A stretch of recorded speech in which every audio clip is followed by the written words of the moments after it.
Welcome to this week's episode of the Good Luck Club podcast. My guest today is entrepreneur Bernard Moon, co-founder at Sparklabs Group. Bernard, welcome.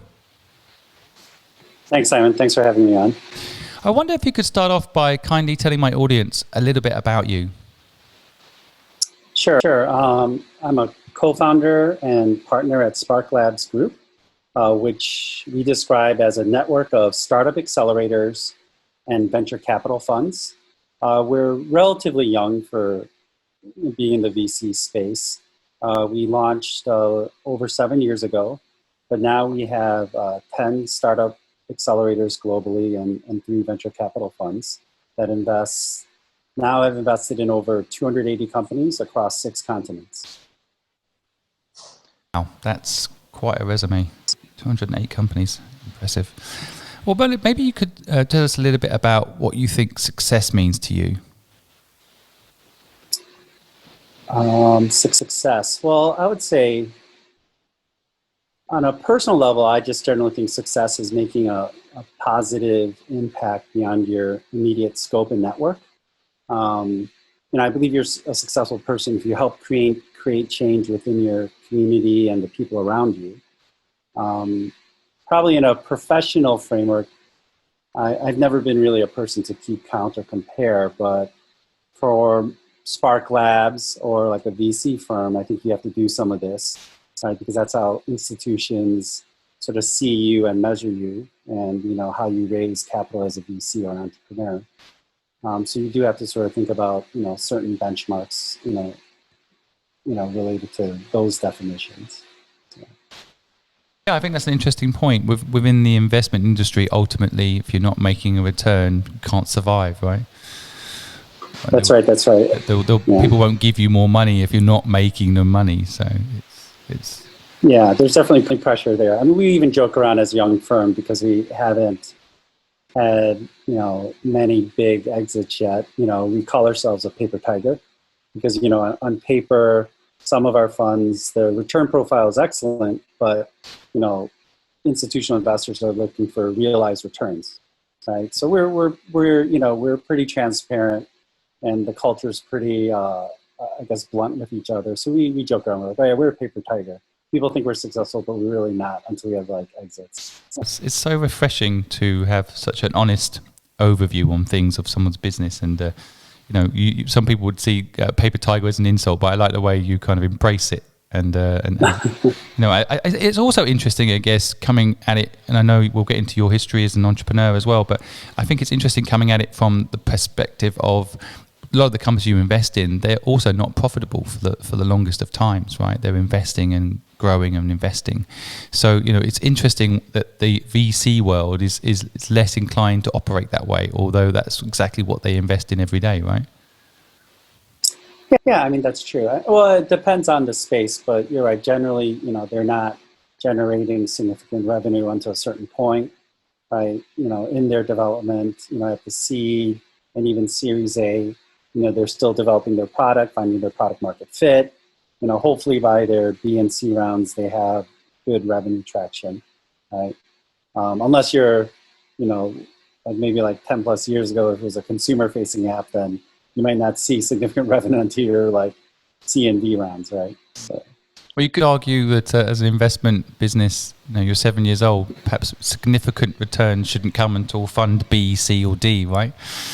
That's right. You could argue the same ethos. So, 208 companies. I mean, just a couple of those becoming 280. 280. Wow. See, it's Zoom sound letting us down. 280. That's just a phenomenal amount of businesses. The due diligence alone on all of that must have been a job and a half. But just a couple of those exiting will would instantly turn it from a paper tiger into a real tiger. That's right. We're just patiently waiting. I mean, we've had some smaller exits, but I think nothing to sort of harp about yet. And we always sort of benchmark ourselves because we're mainly seed investors. So seed definitely is a longer horizon than even Series A, right? Just to give a comparable, if you think about it, Y Combinator didn't have their first big exit until Dropbox went IPO 12 years later. right? So if you think about it, like really early stage investors, it definitely is more risky even than a Series A fund, and the time horizon is longer.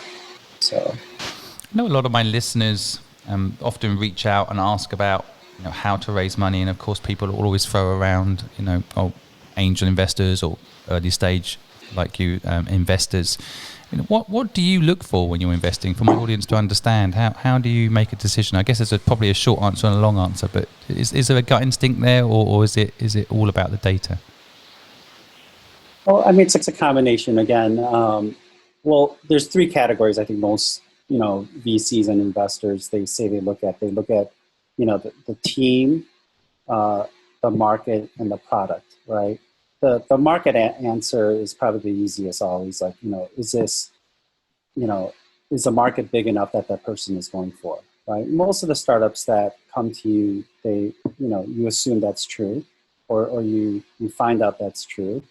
And then you go to the product, right? Whether it's consumer or enterprise, can you really see yourself or companies using this product? And then you assess the team, whether it's the right sort of combination of business and technical founders, and who are the early employees that they already have on board.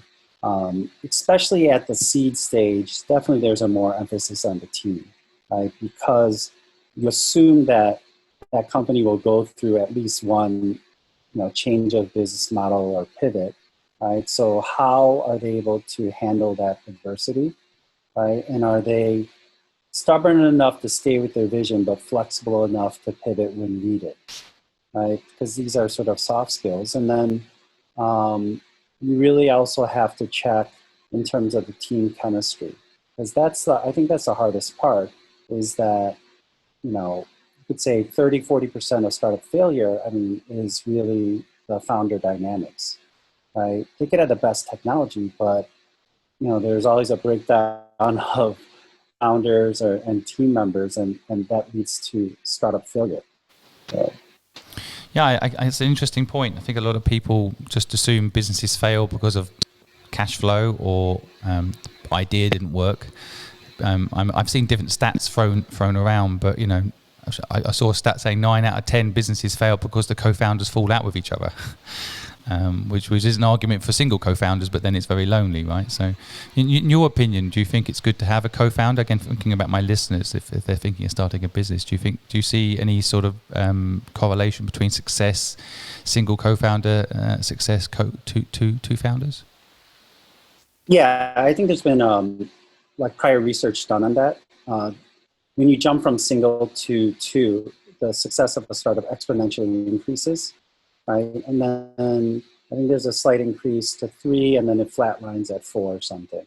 So that's why you'll see even Y Combinator or us, our accelerators, we rarely accept single founders, right?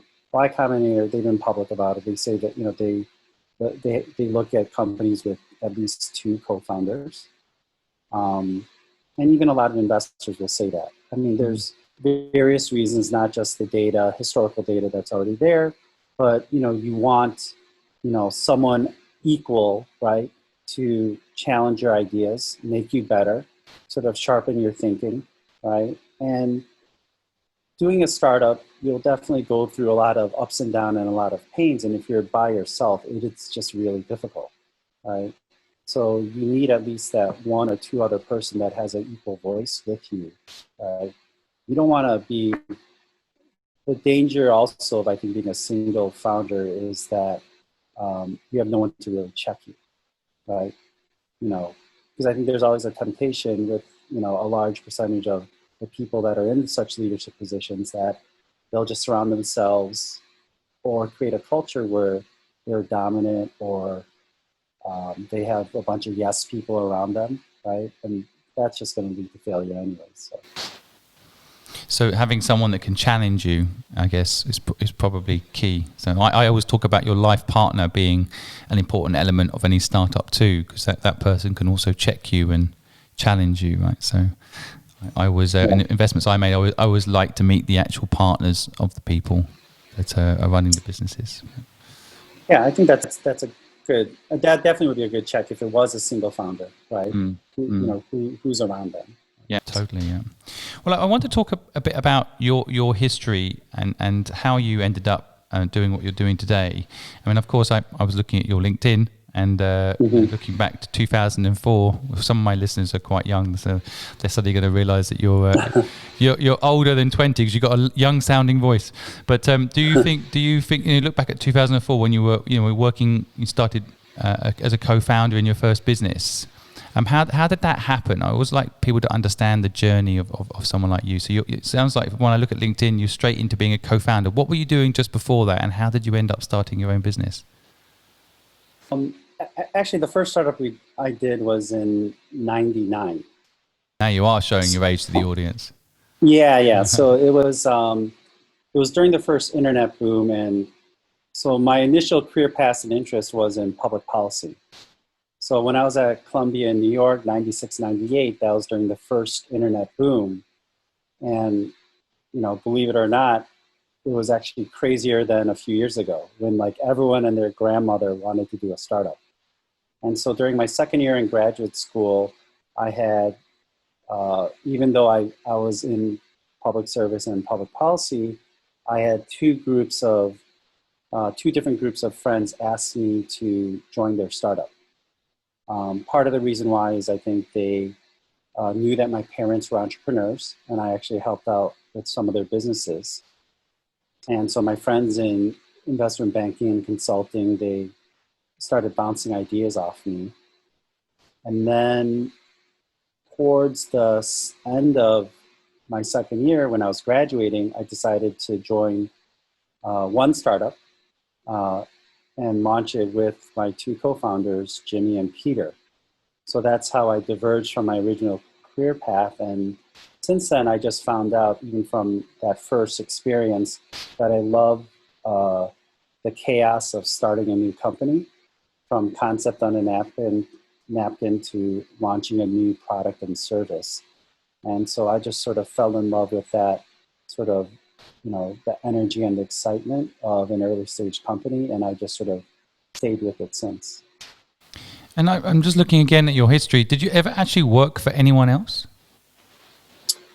I did. Initially, after undergrad, I worked in government for the governor of Illinois. And then I did a postgraduate fellowship for public service called the Coro Fellowship. And then I went to graduate school, and then I just jumped into the whole startup world. I mean, in between, since then, I had stints in finance. I was at a boutique investment bank and then a family office. And then I went back to the startup world and then launched Sparklabs in 2013. Well, Sparklabs Korea 2012, and then everything else Sparklabs 2013. So. Interesting. Yeah, I think. I was looking at some of the companies you started. In 2008, you did Open Web Asia. Sounds like. Oh yeah, that was a conference that we did with different sort of tech people within Asia. Yeah. Right. Yeah. It's fascinating, I guess. I always think about what the audience can learn from the process. I mean, do your parents? They were both entrepreneurs, which I think is a fascinating point. But do you think entrepreneurs are born or bred, and do you think your parents influenced you to go one way or the other in the early years? I believe it's both. I think the research states that more entrepreneurs are sort of born by influence from their parents like me. So I think I didn't feel discomfort in starting a new company when my friends asked me to, right? Even though I wasn't in the field of business, when they asked me, when they're bouncing off ideas, I think it sort of just came naturally, because my parents actually even bounced off ideas with me, and I would help them write some of their business plans. So I felt like it was sort of like a natural process when I launched my first startup. So they started various retail businesses. The last one was actually a coffee chain in South Korea. They grew it to 12 stores, and then they sold that. So my second official job was actually my first startup that I mentioned after graduate school, called View Plus. It was a video on demand startup that I did with my co-founders, Jimmy and Peter.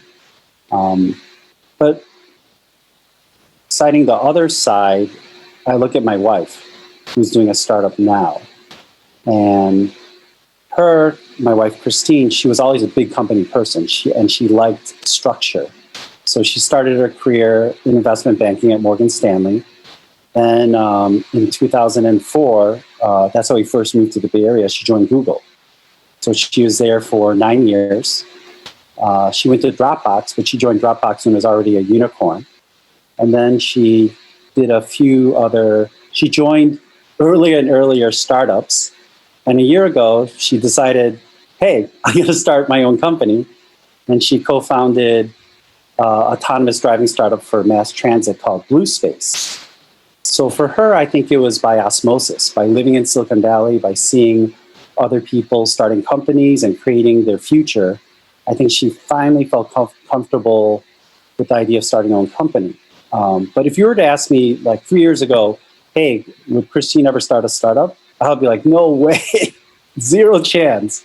But so it's interesting to see, like, now she started her own company. It's in a very difficult and competitive space, autonomous driving. So very hot space as well. I think that's big future. It's interesting what you're saying. There's a few things I want the audience to pick up on. I mean, first of all, I always feel like this concept of like a leopard never changed its spots. It's absolutely not true. People do change, and you can say evolve or devolve, depending how you look at it. But if someone 3 years ago had asked you if your wife would do a startup, you would have said 100% no. And now look. And I think that's true. As part of what I'm also trying to get out there to folks out there that perhaps thought they were going to go get a job and so on, you can start a business of your own. My view on what you've just described there is that your wife has built up her risk muscle. She's got, as you say, she's gone further and further down the food chain into the earlier and earlier stages of a business, got comfortable with it and realized that's probably where the excitement is, and now has the risk appetite to start something of her own, which I think is a process, right? I mean, you're lucky, and so was I for that matter, born into entrepreneurial families, right? That gave us that feeling early on. But your parents, did they have any failures? Did you ever remember? Because my parents at one point, they wanted me to be a lawyer. They did not want me to be a lawyer, an entrepreneur in a way, because they saw it as risky. Did you ever have that twinge at points in your younger life? Yeah, I saw them fail a couple of businesses in between, right? But I don't know if I really thought deeply about it, right? Because they didn't really, they stressed out about it, but then they said, oh, we're just going to do our next one, right? So I think failure was acceptable, right? And that was a process. And that's sort of interesting because they came from, they're Korean American, but, they immigrated from Korea, which is a more conservative society, right? And they're definitely unique because they never pressured me versus other Korean or I guess typical immigrant families in the U.S. where Asian American immigrant families were like, oh, you have to be a doctor or something, right? Right. So they didn't really pressure me, on that front. Do you think your education helped you? I mean, it sounds like that's where you got your initial co-founder network from. But my education, I don't think it directly helped me. My co-founder network. Well, I went to Wisconsin, but my friend at Northwestern introduced me to my co-founder, Jimmy, our freshman year. And that's how eventually, several years later, we got together and launched our first startup. I think where I got comfortable was actually when I did this postgraduate program called the Coro Fellowship. Right? It's sort of a training ground for people that are interested in public service. There's a fair amount of alumni that are actual U.S. congressmen and senators. But it was an interesting program, and I still say it's actually the second best career experience I had after my first startup. Because the premise is that they threw you in a lot of uncertain situations, right? Like you didn't know what the assignment was for that week until Monday morning. and they would be like, you have a meeting with the mayor of St. Louis, go, right? And you'll find out your directions there. So they constantly threw you in uncomfortable situations. And I think that was actually a great training ground, not just for public service, but for actually business. So then when I did my first startup, it's all about uncertainty, right? It's about also taking a lot of acceptable risk, right? I remember even, we think of it crazy now, but like Jimmy and I remember one night we were like, filling out like 10 credit card forms online, right? Like trying to rack up our credit card debt initially to get our product built, right? So we took this risk, and it was actually a lot of enormous risk for, being in our 20s, but, it was acceptable in our mind for some reason. Well, and looking again at your career history, it seems like when I look, it's 2010 you started doing XS Group, and 2011 you did VidQuick, and then 2012 was when Sparklabs seemed to fully come to life. I mean, I always say to people you can't do more than one thing at once, but looks like there you're doing quite a few things at once. What's your experience through that journey? What was going on there? Yeah, I think we try to launch XS Group. Right, that was actually a startup that I was launching with two other co-founders, right? And there actually, I think, because we were more sort of experienced, we had a set goal in mind of what we needed to raise, right? Because some people think, sometimes you could raise too much money, right? There's also a problem of raising too little capital, what I call funding to fail, right? And we knew to play within that luxury goods space, we needed a minimum of $3 million to launch, right? And we got commitments of $2 million, but since we couldn't hit that $3 million, we actually didn't launch the company, right? So I think experience sort of taught us, hey, if we took this $2 million, it's going to end in zero a year from now. So, I think because I was with also two other experienced entrepreneurs, we decided not to move forward. And so that didn't reach its funding goal. And so, I mean, then it was quick, you moved to something else. Is that kind of how it flowed? So you're like, okay. Yeah, exactly. Then we went to another startup with Quick, and then we launched Sparklabs. And then I went full-time on Sparklabs in end of 2013. And it's interesting the way you describe it. It feels almost clinical, but there must have been a lot of emotion during those moments where, you have this idea. Again, I'm thinking about my audience. People have an idea. They can't raise the money. It feels like you made quite a logical decision. We didn't raise the money, so I'll just do this next thing. Is it that logical, or was there a lot of emotion? There was some emotion involved, but I think, as I mentioned, since we were more experienced entrepreneurs, we sort of had set goals and metrics in mind in terms of what we needed to launch. And so it was almost like a clinical decision to a certain degree, right? An investor offered us $2 million. We're like, oh, great, but we need $3 million. So we went around trying to get $3 million. We couldn't hit that metric. So we said, okay, let's just move on. I think there's of course, I think if we were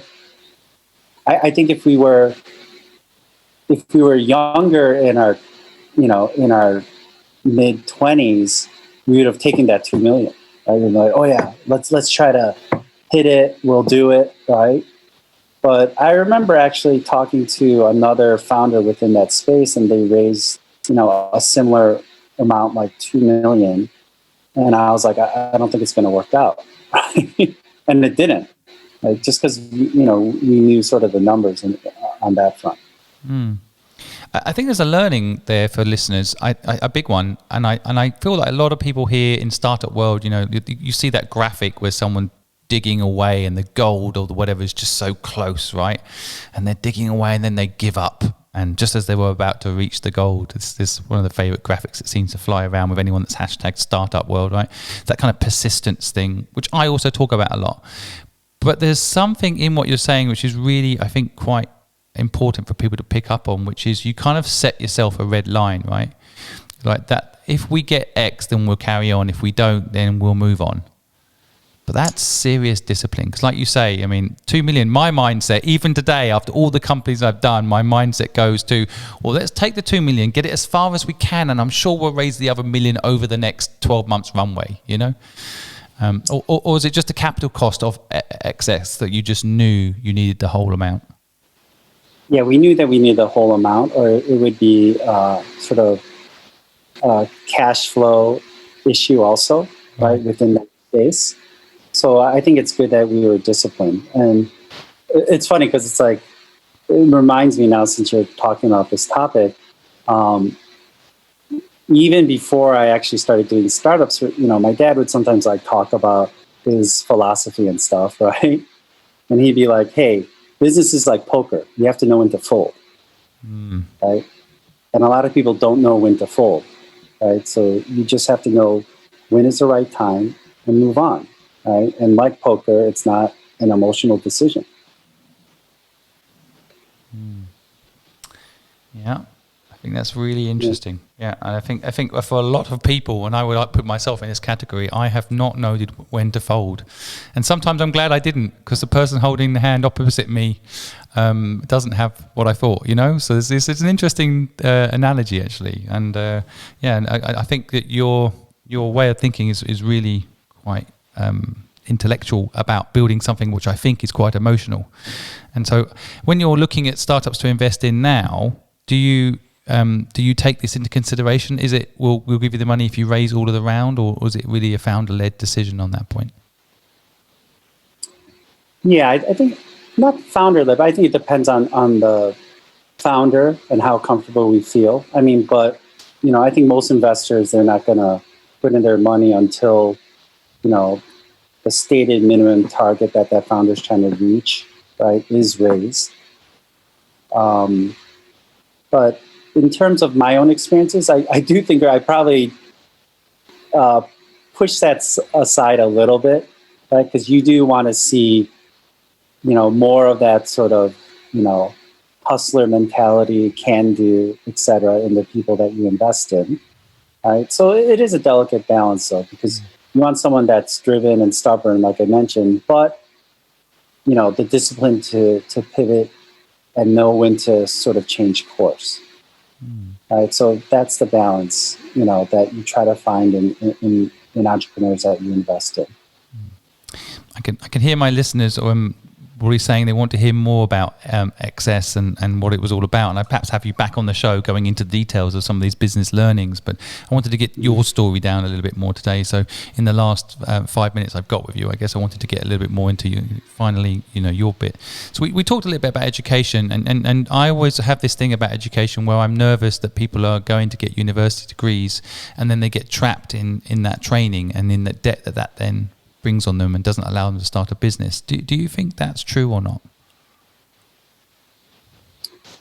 I mean, in terms of what? I mean, whether a university degree is necessary, or I'm sorry, I missed the first part. Yeah, no, I mean, my basic point is, do you think education, when you're looking at all these startups, and you've got a huge sample size there of 280 companies, do you think education is an important thing or not? Do you feel like, a bit like having two co-founders increases the odds of success? Do you think having gone to Stanford or Harvard, because again, there's a lot of investment companies that will only invest in people that have come from Harvard, right? Or only invest in people that have come from these prestigious schools. Do you think that's important or not? Us as a firm, I would say we don't look at that as a primary factor, right? I think we more look at, you know, the founders in terms of what they did right before and how the team sort of gels together and works together. I will say there are firms out there, like you mentioned, yeah, they do look at if it's like Stanford engineer or worked at Google or certain sort of signals like that. I think since we're invest globally, I don't think we look at the pedigrees, especially from sort of U.S. universities. So yeah, then you have to sort of dig a little deeper and do, I think, a little more due diligence, right, in terms of the personality of the founders and their background and doing reference checks. But I think that's all more necessary and important too, right? Because going also into my personal experience, right? Like I could say that some people looked awesome on paper, and this is like for any job, right? In a corporate job or whatever, you're hiring someone, right? This person is like, Harvard grad, undergrad, HBS, right? Shining star at Bain or BCG or McKinsey or whatever, right? When you get them into the startup world, I think it's a whole nother story, right? Or when they're at, they work at Google, but then when they're in the stressful environment, I say when that stress is on you and there's fires to put out, true character comes out, right? And I've seen it where, not just from my own experience, but even in our portfolio companies, they hire, someone with a great resume, great actually even reference checks. But when they're in that startup environment, like you see a whole other side of that person, right? Right, and that's the same thing. Like even in sports, like I play basketball. I say like sometimes you don't see a person's true character come out until they're on the basketball court, and that's when you find out, oh, that person that you thought was so nice and gentle is actually a jerk. Totally. That's why I always tell people to work with their partners at least once in their life. Then you'll see what someone's really like when you work with them. It's quite hard for people to hide that in those spontaneous moments of frustration. So you'll get to know what they're really like, their moral code, and so on. So it's true. Fascinating. Do you just briefly, because I know I'm running out of time with you now, but do you believe luck plays a big role in the success of a business, or what's your view on the element of luck that is this podcast's theme? Yes, I do so. And then there's actually, it reminds me of a funny comment that my co-founder Jimmy Kim, who I did my first 2 startups with, and we did Sparklabs together, he always says, like, very commonly, he's like, better to be lucky than smart, right? Right. And I do think for me, like luck or chance or grace or whatever you call it has always played a role in my career. And some people say that you create your own luck, but I think if you think about the mechanics, I mean, majority of startup founders, they're hustlers. Many are brilliant, right? So, one example is like that lucky meeting or chance encounter that you get at a conference, right? You go through hundreds of random people, and that one meeting could lead to that big break for your company, right? And I think that's more luck. I don't think that's a creation of intelligence or more work. Right. So for me, I would say the lucky break was meeting my co-founder, Jimmy, during our first year in college. And then several years later, we would join up to do our first 2 startups together. And then in 2012, meeting to co-found Sparklabs Korea. Right. So I would give luck more weight than a lot of things. I can hear the community around this subject kind of throwing back the whole debate is, well, they went to that conference, so they created their own luck. But of course, there's plenty of people that went to that conference that didn't meet that person that gave them that opportunity, right? So it's a fascinating subject. Of course, it could also argue you can't control where you're born. That is definite random luck. You're born into an entrepreneurial family that allowed you to take risk, encouraged it even. So these are all elements of luck that were definitely initially out of your control, right? You did not decide who you were going to be born into, what family you were going to be born into. Although my wife always says that our son chose us. He looked down and said, I'm going to have those 2, please. They're going to give me a good life. So we always thank him. We always thank him for choosing us. But look, fascinating to talk to you. I'd love to have you back on, actually, because I feel like it's gone super quick and I haven't got half the bits and pieces I wanted to get from you. So I'd love to have you come back on and talk a little bit more about your experience, talk a little bit more about Sparklabs process and more about your experiences. And so love to have you back if you're up for that. Sure, we'd love to. This was fun. Yeah, thanks. And I'd just like to end it with a light-hearted question, or there's lots of other things I'd like to ask, but just if you went back to the younger you and gave some advice, out of interest, how old are you and what would the advice be? Oh, how old am I? I'm 49, so if I were to go back to, I don't know if you asked that, I'm sorry. No, that's okay. Now the audience knows you're young. You're young, 49 years old. But I mean, what age were you? If you went back and you said to your 8-year-old self, or you went back and you said to your 18-year-old self, which age is a good age to go back, and what would you say? I'd probably go back to 22. right? Right when I'm graduating from college.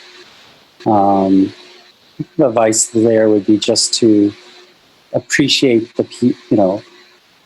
people around you more, right? From friends to acquaintances to strangers, right? Because I think it's easy, to appreciate your friends and family, definitely even the acquaintances and strangers, right? I think that would, I think I've been definitely more sort of valued in my life. Yeah. And then I think on a practical note, probably going back to like a decade later in my life, at certain points in my career, I probably would have taken less risk and not doing a startup, especially when our first kids were born. So I wouldn't create so much stress with my wife. Interesting. I have a similar experience. I know what you mean. I'm just writing it down. I don't want to forget that. Yeah. Well, I mean, I'm going to sum up some of the things I've taken away from our chat today. It's a lot of really interesting things, Bernard. So thank you. But here's my quick takeaway. I think this concept of knowing when to fold is really quite powerful. So your father passed that bit of knowledge to you, and now we're passing it hopefully on to 50,000 people that are listening. I think knowing when to fold is a really interesting part of the technique of being a successful entrepreneur. And I think it takes a lot of guts to fold, even if you've got a good hand. And so it's a really interesting example, I think. I love what you were saying earlier in the podcast about creating change, being a measure of success, making an impact, being a measure of success. I think it's also interesting how sometimes the dynamic, as you've mentioned, about the finances come into play in everybody's businesses. And I think it's kind of naive to think that money isn't an important part of making any business work. But I think, in each industry, there's different measures of success. And I definitely think with the startup world, the measure should be the impact, and hopefully money follows because you're making an impact. That whole clients need you, clients want you, and so you'll make money somehow. But I think that's really interesting. I think the the whole idea of my feeling, this funding to fail point that you've mentioned, and a lot of people, I think today I see it. There's all this talk about how you shouldn't raise too much money. And be careful. But you actually don't hear that often, you're not raising enough, which is weird. Because it's actually something that should be the forefront of, have you raised enough? Good. I think right now, I was in an investor call recently and someone said to the founder, the number one thing right now is if you've got money in the bank, you're likely to survive. And if you haven't, you're finished. Doesn't matter what your idea is, what your team is, like that kind of mindset, the money, solves all problems, kind of the Google mantra, right? Yeah. So funding, making sure you're not funding to fail, making sure you're going for the full amount you need is a good bit of advice. And so, and I think, finally, I love, and I think this is going to be the T-shirt we're going to make around this podcast, which is appreciate people more. I think that's something I can also relate to. I think it's sometimes in startup world, we just go, we build, we work. And, I don't tell my wife enough that I love her. And I think it's important to sometimes pause and realize, the people around you are important. And it's all well and good building a wonderful company. That's important and often is very important to, making the world a better place. But just appreciating people. So I think that's a nice message to end our podcast on. And so, Bernard, thank you so much for taking the time to join us today. Yeah, thank you for having me. It was great. Thank you so much for listening today, folks. I hope you enjoyed today's podcast. We appreciate that you have so many podcasts that you could be listening to.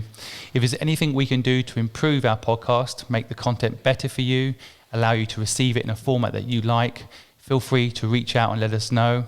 If any of Bernard's comments today struck a chord or you'd like to know more about his business and his life, we put all the links in the comments section on whatever format you're listening to this podcast on today.